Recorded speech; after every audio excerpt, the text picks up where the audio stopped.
In Digibrony's Ghostbusters video, he said something which has always stuck with me as the perfect summation of the mind of a good philosopher. This was, to paraphrase, that it is important to look back and reassess what you thought about something in the past, to see if it still holds true today. To this end, this week's video is a re-evaluation of my earlier video, Destiny and MLP, a review and a challenge. If you haven't seen it, I suggest you do, as this video will make a lot more sense that way. I'll put a link here in the description. Furthermore, looking back at the last week's episode on quantum physics will be of great help too.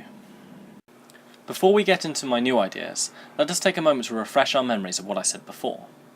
Firstly, I asserted that Digibrony was following a hard determinist position, while Brony Curious pursued a libertarian view of freedom. Meanwhile, I occupied somewhere around the middle ground with compatibilism. The reasons I believed in compatibilism, and why they no longer hold true, will be the chief topic of this video. But after my new view is put forth, I will also take some time to consider how it shapes cutie marks in equestrian society. So let's get to it then. The main reasons I used to be a compatibilist were twofold. Firstly, Newtonian physics seemed to demonstrate the universe was determined, and secondly, free will, as asserted by libertarians and hard determinists, seemed to boil down to nothing more than random chance. My overcoming and rejecting of these reasons I owe partly to the commenters who joined me in debate on my last video, and for that I extend my thanks. But why do I no longer believe these reasons? What changed? In a word, physics. More specifically, the more I contemplated the discoveries of quantum physics, the more the compatibilist and determinist positions seemed to fall apart, until I was left a libertarian convert. Having said that, my libertarianism differs greatly from that of Brony Curious and others. Please humour me as I attempt to show you how I came to this new conclusion. The first reason to fall was my belief in determinism due to Newtonian physics. To explain this, we must recall what we discussed last week in Quantum Physics Part 1, in this case, the double-slit experiment. This founding experiment in quantum mechanics single-handedly destroyed any evidence for a determined universe that ever existed. Under Newton's first law of motion, every object persists in its state of rest or uniform motion in a straight line, unless acted upon by an external force. However, as we saw with the double-slit experiment, the act of observing the experiment, which does not constitute any external force, seemed to change the path of the particle. In this way, Newton's law is seemingly disproved. For physicists who do not believe in wave-particle duality, however, this is not quite correct. An example of this is Feynman's alternative histories, as we saw last week. Under this view, the particle's path is not changed, but rather the particle takes every possible path, with some paths, or phases as they are referred to, being favoured. Even with this addition, however, it is clear that determinism is gone as well, since the phases taken by the quantum particles are inherently undetermined, and thus do not follow Newton's law either. Therefore, whichever view of quantum mechanics is taken, the universe is fundamentally undetermined. Now obviously, disproving determinism is sufficient to destroy any positions which rely on it, including compatibilism, and thus the secondary reason is not necessary to see why I became a libertarian.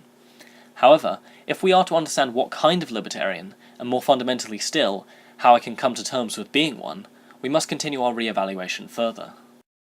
The second reason that I no longer believe in was that libertarian and hard determinists' definition of freedom seems to suggest random chance. The argument I used to demonstrate this was the idea that reasons we follow to choose an action are all fundamentally determining factors. The alternative, I asserted, was blind chance. Obviously, determining factors have been proven not to exist by quantum physics, but I am still uncomfortable with the idea of random chance. As I said before, rolling a dice and blindly following it strikes me as the opposite of freedom. Fortunately, however, quantum mechanics indicates a possible third way: self-made determinism. To clarify, this is a term I coined myself, but let me explain what I mean by it. Both wave-particle duality and alternative histories-based multiverse theory show that nothing is determined in the universe before it happens. However, both also indicate that bodies can be determined by one particular thing: the will. In wave-particle duality, this is the observer, whose decision to observe the experiment, crucially a freely chosen action, determines the course the particle will take.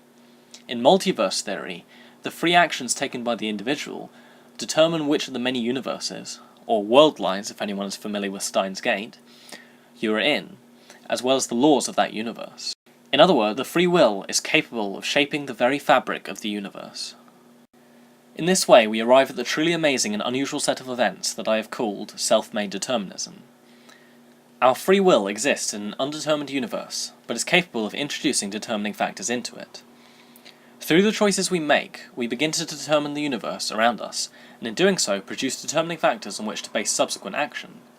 This perpetual cycle eventually shapes the universe we are in, but every other version of it exists due to multiverse, and all possible futures it could take are still open to us.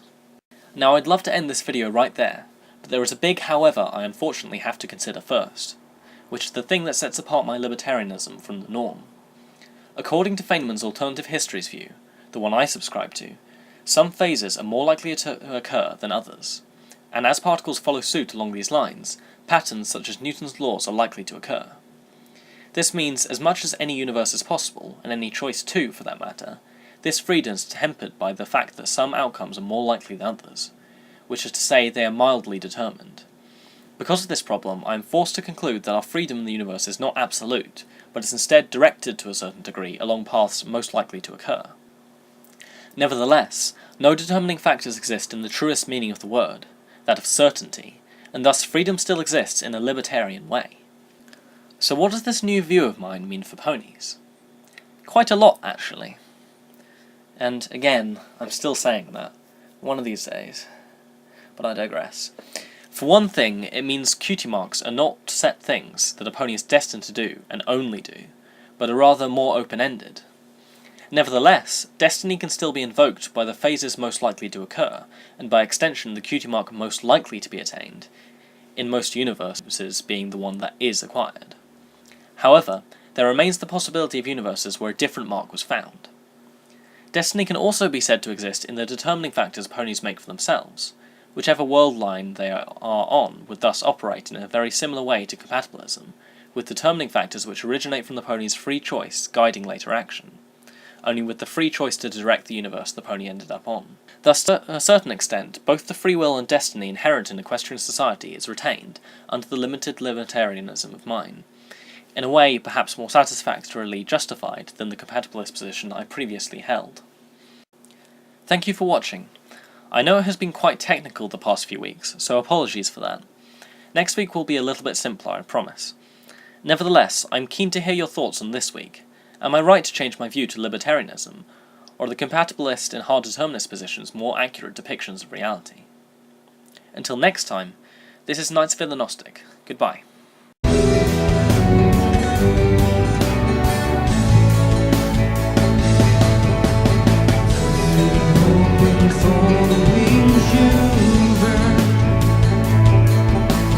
Silent as the fires in you burnt.